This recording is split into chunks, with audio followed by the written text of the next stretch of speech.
Light का वो बड़ा इस तरफ करवाना था।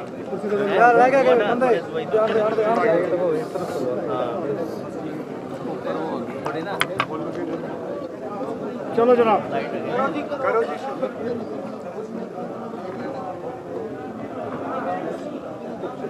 15 तारीख से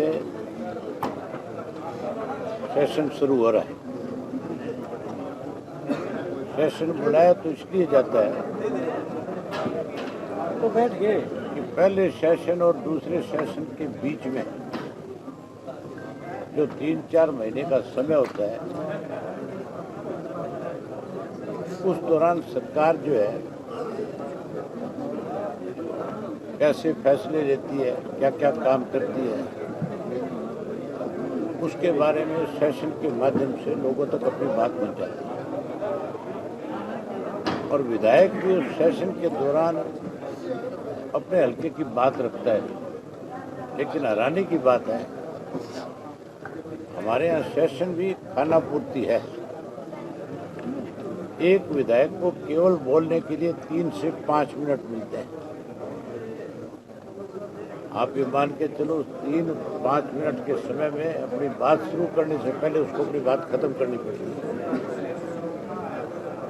केवल सरकार के पैसे का दुरुपयोग है।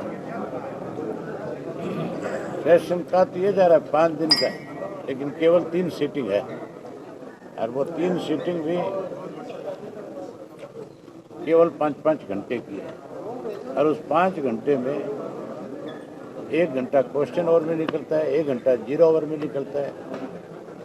बीच में कोई 1-2 बिल आ जाते हैं, घंटा 2 घंटा उस पर चला जाता है। बाकी समय सत्ता में बैठे लोग खा जाते हैं। विपक्ष का विधायक तो बेचारा अपनी बात कह भी नहीं सकता। इसलिए सेशन का समय बढ़े और विधायकों को अपनी बात पूरी करने का मौका मिले। लेकिन मुझे नहीं उम्मीद इस बात की कि कोई सरकार सेशन का समय बढ़ाएगी। इसलिए केवल आप ही माध्यम हो, हम आपके माध्यम से ही केवल लोगों तक प्रदेश के अंदर जो जो बेकायदियाँ सरकार की तरफ से है उसका जिक्र कर सकते हैं। अब की बार के सेशन में बहुत सारे ऐसे मुद्दे हैं जिन पे बहुत चर्चा होनी जरूरी है। बेरोजगारी बहुत बड़ा मुद्दा है। 75% आरक्षण देने वाली सरकार उस कानून में कमियां और खामियां रख के केवल इंडस्ट्री से पैसा बटोरने के लिए उन्होंने पहले कानून बनाने की बात करी, फिर उनकी मदद कैसे की जाए उसमें कानून में खामियां रखी। जहाँ 75% वाला आरक्षण वाला इशू है, वहीं महिलाओं के साथ लगातार भाजपा की सरकार बनने के बाद बेटी बचाओ बेटी पढ़ाओ की बात कहने वाले लोगों ने आज हरियाणा को महिलाओं के अपराध में नंबर 1 पे पहुंचाने का काम किया है। कैसे स्कूल में पढ़ने वाली बच्चियों के साथ आज उन स्कूलों में लगे हुए जो प्रिंसिपल हैं, ठेकेदार हैं, वो उनके साथ दुराचार करते हैं, वो उनके साथ बदतमीजियां करते हैं। सरकार केवल उनको सस्पेंड कर रही है, इसका मतलब है कोई ना कोई मामला और है। ये बहुत बड़ा इशू था, अपराध बहुत बड़ा इशू है। लॉ एंड ऑर्डर का जो है, किसान के मुआवजे की बात थी, उसके साथ साथ ओलावृष्टि से फसलें जो खराब हुई, बारिश से फसलें खराब हुई, सुंडी के प्रकोप से किसान की फसल खत्म हुई, तो एक बहुत बड़ा इशू था अपने आप में। ऐसे बहुत सारे इशू थे जिनके ऊपर चर्चा होनी चाहिए थी, लेकिन चर्चा कराने की बजाय सरकार भाग रही है। इसलिए हमने फैसला किया है कि हम नए सिरे से अपनी यात्रा शुरू कर रहे हैं, जिसका शुभारंभ 16 तारीख से शुरू करेंगे और 16 से शुरू करके 90 के 90 विधानसभा क्षेत्र में यात्रा को लेकर के जाएंगे। लोगों के रूबरू होंगे, सरकार की बेकायदगियों के बारे में खुल करके चर्चा करेंगे और वहीं लोगों का भरोसा इंडियन नेशनल लोकदल पार्टी पे कैसे और ज़्यादा बढ़े,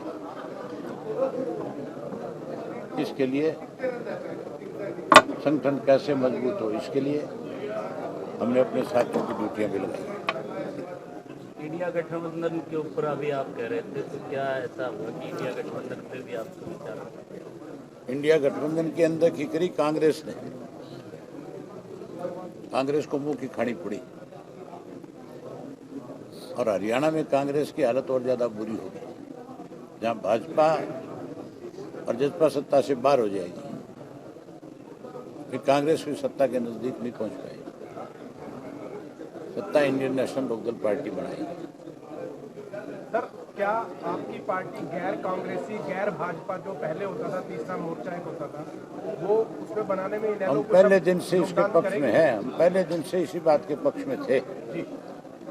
चौटाला साहब ने फतेहाबाद की मीटिंग के अंदर खुल करके ये कहा था कि गैर भाजपा और गैर कांग्रेस का ही गठन बने, उसी को तीसरा मोर्चा कहा जा सकता है। लेकिन नीतीश जी ने कहा कि नहीं, हम कांग्रेस को भी शामिल करना चाहते हैं भाजपा को सत्ता से बाहर करने के लिए। उसी कांग्रेस ने ये जो चुनाव हुआ था उस इंडिया को आईना दिखाने का काम किया। जब करारी हार पड़ी तो फिर अगले दिन ही कहा कि मीटिंग बुलाओ, बात करेंगे। अब मीटिंग से दूरी बना ली कि नहीं बना लेता हूँ। कोई भी व्यक्ति बेइज्जत थोड़ा ही होगा, सबका अपना अपना आधार है, सबकी अपनी अपनी पहचान है। अभय जी, आपने परिवर्तन यात्रा प्रदेश में निकाली नेल्लो ने, उससे आपको हालात का पता मिला, कैसे हालात चल रहे हैं अभी मौजूदा जो हालात है अभी वर्तमान में राजनीतिक देखोगे आप या आर्थिक सामाजिक, उसमें देश और प्रदेश में आपका मुख्य क्या रहेगा अभी जो परिवर्तन यात्रा के और अब के दो दौर के? पहले अपना सवाल ठीक कर ले मेरे भाई, पहले अपना सवाल तो ठीक करे। मेरे से कुछ है फिर आप कुछ बताने लग जाए। देश और प्रदेश हमारा जो वर्तमान हालात है उसमें आपकी प्राथमिकताएं क्या रहेगी? हमारी जो प्राथमिकता है हरियाणा प्रदेश से भाजपा और जसपा को सत्ता से बाहर करना है और वहीं कांग्रेस को सत्ता से दूर करना है। इंडियन नेशनल लोकदल पार्टी के प्रति लोगों को भरोसा बढ़ाना है और वो लगातार इस परिवर्तन यात्रा से बढ़ा है। आपने देखा नहीं था, कैथल में लाखों लोग आए थे, भरोसे भी आए थे। बाकी कोई दूसरा राजनीतिक दल हरियाणा प्रदेश में जनसभा करके दिखाए तो सही, कुर्सियों पे जनसभा करते हैं और उन कुर्सियों में जनसभा में सत्ता में बैठे लोग तो सरकारी अधिकारियों की ड्यूटी लगाते हैं बाकायदा तौर पे। कहीं डीओ की ड्यूटी लगती है, कहीं एसडीएम की ड्यूटी लगती है, कहीं बीडीओ की ड्यूटी लगती है, तब जाकर के कोई 10 लोग जोड़ते हैं। हमारे तो पार्टी के प्रति जिन लोग समर्पित थे वही आए।